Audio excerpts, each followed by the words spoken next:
एक जंगल में रानू चिड़िया रहा करती थी। वो अपनी बहन के साथ रहा करती थी, लेकिन अपनी बहन से हमेशा लड़ाई झगड़ाई करती रहती थी। कभी भी उसे अचानक, अभी खाना लेकर आती हूँ रानू तुम्हारे लिए, तुम मेरे बेटे के साथ मत लड़ो।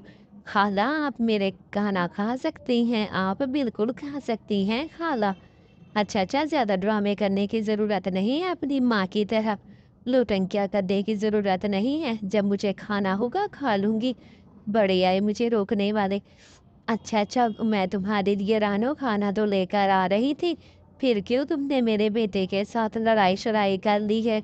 2 मिनट लगते हैं खाना लाने में, 2 मिनट में आ तो जाती, तुम्हारे लिए खाना लेकर आती। लेकिन तुमने तो यहाँ पर हंगामा मचा दिया है मेरे बेटे के साथ। अच्छा, अच्छा, ज़्यादा ड्रामे करने। तुम अपनी बहन के साथ क्यों लड़ती रहती हो रानो? तुम हमेशा गुस्सा करती हो, वो बेचारी तो तुमसे बहुत ज़्यादा प्यार करते हैं। ऐसे ही गौरी अपने बेटे के साथ छुपन-छुपाई खेलने में मसरूफ़ हो जाती है। हाँ, हाँ, तो तुम लोग मुझे थोड़ी देर आराम नहीं करने दोगे?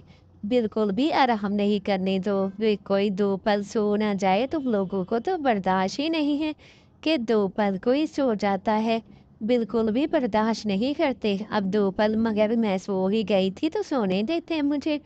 बस नहीं, बस मुझे तंग करने का कोई ना कोई बहाना था। जाओ यहाँ से, मुझे सोने दो, नींद आ रही है मुझे। बिल्कुल भी सोने का टाइम नहीं देते। मुझे बहुत ज़्यादा नींद आ रही है, इसलिए मैं सोना चाहती हूँ। जाओ यहाँ से। अच्छा, अच्छा, आप सो जाएँ। वैसे रानो बहन क्या खाने में बनाऊँ? ऐसे ही वहाँ से गोरी गुस्से रानो गुस्सा होकर चली जाती है। रास्ते में उसे अपनी सहेली का घर दिखाई देता है। वाह! मुझे तो अपनी सहेली का घर दिखाई दे रहा है। चलो मैं अपनी सहेली के घर जाती हूँ और देखती हूँ कि मेरी सहेली जो है कहाँ पर रहती है और क्या करती है।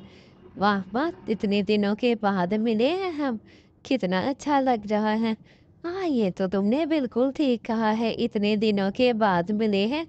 हाँ, ये तो बिल्कुल सही कहा है तुमने, इतने दिनों के बाद आज ही हम आ रहे हैं, एक-दूसरे के साथ मिल रहे हैं। चलो रानो, आज खाने में तो कुछ ले आओ। ऐसे ही वो रानो से सारे घर के काम करवाती और उससे कोई काम करवाती। वाह वाह रानो, तुम बहुत अच्छी हो। अरे काम वाली, तुम कहाँ से टपक पड़ी हो? मुझे कोई इस काम वाली की ज़रूरत नहीं है। जाओ यहाँ से, मेरी सहेली आ गई है, अब वो सारे घर के काम वो मेरी सहेली करेगी। तुम यहाँ से जाओ, मुझे कोई काम वाली की ज़रूरत नहीं है। अब मेरी सहेली आ गई है। ऐसे ही सारी बातें रानू सुन लेती है। ये मेरी सहेली नहीं है तो मेरी दुश्मन है। मुझे मैं समझी थी कि ये सच मुझसे प्यार करती है, लेकिन ये तो मुझसे नफ़रत करती है और कभी भी मुझे अच्छा नहीं समझती। मुझे तो समझी थी कि ये मेरा ख़्याल रखती है, इसलिए मुझे यहाँ पर रुकने मैं नहीं रहूँगी, मैं नौकरानी नहीं हूँ तुम्हारी। अच्छा, अच्छा, रहना है तो रहो, नहीं रहना तो ना रहो। मैंने तो तुम्हें नौकरानी समझ के ही अपने घर पर इजाज़त दी थी। अब तुम नहीं रुकना चाहती तो इसमें तुम्हारा भला। मैं क्या, ऐसे ही रानों को अपने परिवार का एहसास हो जाता है कि अपना परिवार अपना होता है, अपने के अलावा कोई किसी का नहीं होता।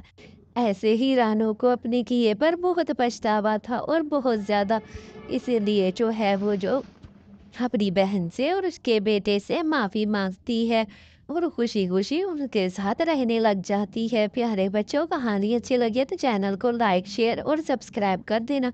अल्लाह हाफ़िज़, अपना ख़्याल रखना। Bye bye.